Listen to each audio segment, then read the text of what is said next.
Olá, meu amigo e minha amiga, sejam mais uma vez bem-vindos aqui ao nosso canal. Pessoal, o INSS aí pode recorrer na justiça, mas quantas vezes ele pode entrar com recurso? O segurado sofre pra caramba, né? Já recebe humilhação, desrespeito dentro do INSS, recorre à justiça e esse INSS, que não respeita o pagador de impostos, ainda tem direito de recorrer ainda, tem um monte de aberturas, de prazos, e com isso consegue enrolar um pouquinho mais, fazer com que o segurado sofra um pouco mais, tá? O INSS é parte ativa e passiva de processos judiciais do Brasil. Quando um segurado entra na justiça por reconhecimento de um direito previdenciário negado administrativamente, o INSS tem, como qualquer parte de um processo, direito de apresentar recurso contra decisões judiciais desfavoráveis.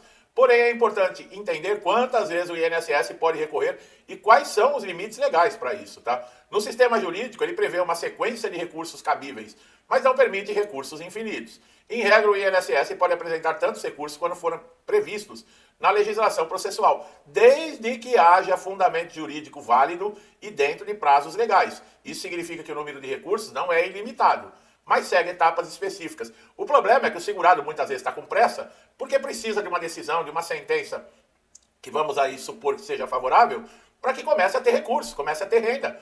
Muitos estão dependendo de família, dependendo de amigos, passando até por humilhação. Muitos que tinham uma vida organizada, hoje estão morando com famílias na casa de parente, muitas vezes dividida em casa de familiar. A mãe está com os filhos numa casa, o pai está em outra, não pode muitas vezes trabalhar porque está incapacitado. Como é que você está com um processo na justiça dizendo que você está incapacitado para trabalhar e está trabalhando? A primeira possibilidade de recurso que ocorre na sentença de primeira instância, caso o juiz decida a favor do segurado, o INSS ele pode interpor uma apelação, que será julgada por um tribunal regional federal, um TRF. Essa é uma prática comum, especialmente quando a decisão envolve concessão de aposentadoria ou benefício de pagamentos retroativos de valores significativos. Quer dizer, você tem um valor atrasado para receber, exatamente por quê? Porque você não foi reconhecido. Apesar de ter levado toda a documentação, apesar de estar tudo comprovando a sua incapacidade, o INSS negou. Quando você entra na justiça, se a decisão for favorável, você tem direito a receber esses valores desde lá, da primeira recusa, desde que você deu a entrada no pedido. E quando é um valor muito significativo, quer dizer, um valor alto, o INSS ele vai apelando, ele vai entrando com recursos. E caso a decisão, por exemplo, desse tribunal, do TRF, também seja contrária ao INSS, a autarquia ainda pode entrar com os chamados recursos especiais e extraordinários, dirigidos aí a Superior Tribunal de Justiça, a Supremo Tribunal Federal. Esses recursos, eles não discutem mais o fato, mas sim questões jurídicas relevantes ou repercussão geral. Olha o absurdo. Bom, nós vemos isso na política, né, pessoal? Os caras roubam, e aí tem recurso primeira instância, recurso segunda instância, recurso terceira instância, depois vai para não sei o quê, e acaba caducando muitas vezes, né? É importante destacar que nem todos os casos podem ser levados ao STJ ou ao STF. Esses tribunais analisam apenas casos que envolvem interpretação da lei, tá? Questões constitucionais.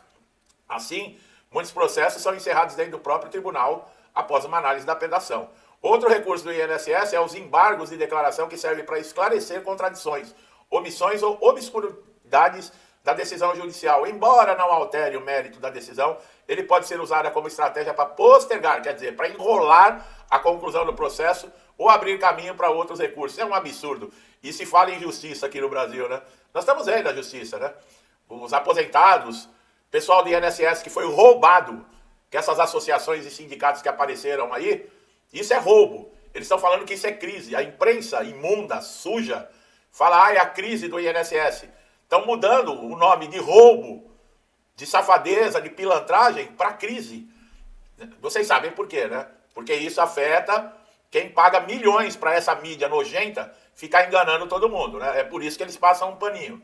Agora, vai lá no banco, faz um assalto e vê se eles vão falar que é crise. Lá no banco eles falam, não, foi roubo a banco. Agora o aposentado, o pensionista, o beneficiário do INSS, ele é roubado, aí eles chamam de crise. Existe também a possibilidade do INSS apresentar um recurso adesivo. Isso ocorre quando o segurado recorre e o INSS também deseja modificar a decisão, acompanhando o recurso principal. Olha, pessoal, nós vivemos num país que eu vou te contar uma coisa, viu? Eu, quando vejo pessoas lá de fora, é claro que em todo país do mundo tem problemas, mas as pessoas reclamando, às vezes, do que acontece no país deles, aí eu falo, meu Deus do céu, se essas pessoas vivessem aqui no Brasil, até países que vivem em guerra, é mais tranquilo do que aqui? Ah, lá tem homem-bomba, tem não sei o quê. Aqui são mais de 60 mil mortes. Olha aí, por homicídio, por roubo de celular. Isso não é guerra? Aqui o cara dá um tiro na cabeça de um pai de família por causa de uma porcaria de um celular.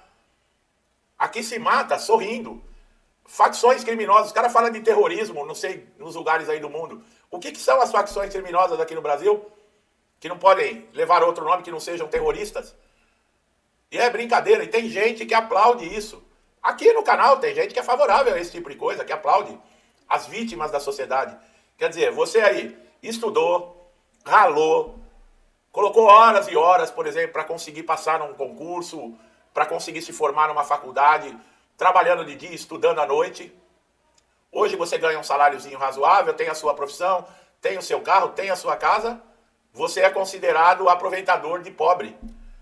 Só que o pobre é aquele que, quando você estava estudando, ele estava rebolando a bunda por aí nos bailes, ele não estava nem aí, era o descoladão, era o que não queria saber de estudar, é o que nunca se esforçou para nada. Nós estamos generalizando, tá? Aí esses vão viver de Bolsa Família pro resto da vida e ficam revoltados com você, que se esforçou tanto, que se dedicou aí, por exemplo, arrumou um emprego, ficou 30 anos numa empresa, trabalhando, se dedicando, hoje é aposentado, você é considerado usurpador da Previdência. Esse é o Brasil que a gente vive. Tem muita gente que não tem coragem de falar, mas eu falo. É importante lembrar que o INSS ele não entra com recurso apenas pela vontade.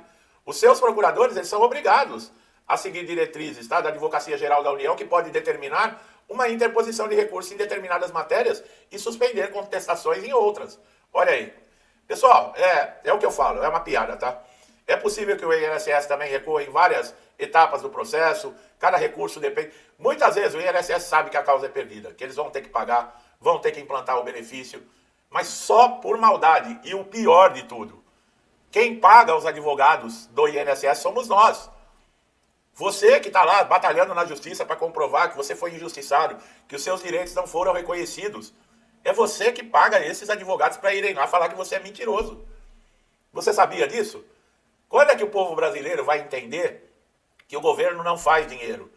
Quando que o povo brasileiro vai entender que o governo não gera emprego? Que o governo brasileiro não gira a economia?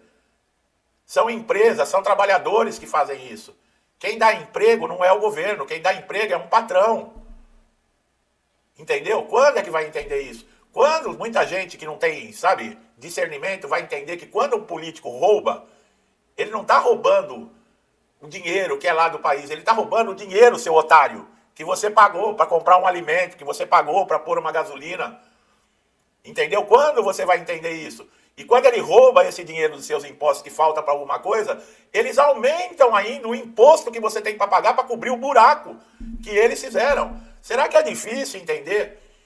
E na hora de votar o cara vai lá e põe ladrão para administrar o Brasil. Eu não consigo acreditar nisso. Bom, quando o processo transita em julgado, tá? Em trânsito em julgado, ou seja, não cabe mais recurso, o INSS é obrigado a cumprir a decisão judicial. E mesmo assim, em muitos casos, não cumpre. Isso inclui implantar o benefício, pagar valores retroativos. Caso não faça, o segurado pode acionar o juiz responsável para determinar o cumprimento da pena através de multa ou bloqueio de verbas. Tá? Então, quantas vezes o INSS pode entrar com recurso? Ele tem diversas vezes, mas só que tem limite. Tá? O que é ilimitado é a paciência que o segurado tem que ter para não meter o pé em tudo e acabar com essa sem-vergonhice. Que quando é favorável ao povo, é recurso, é isso e aquilo. Eles fazem de tudo para protelar, para atrasar, para não pautar, para não conseguir. Isso a nível de política também.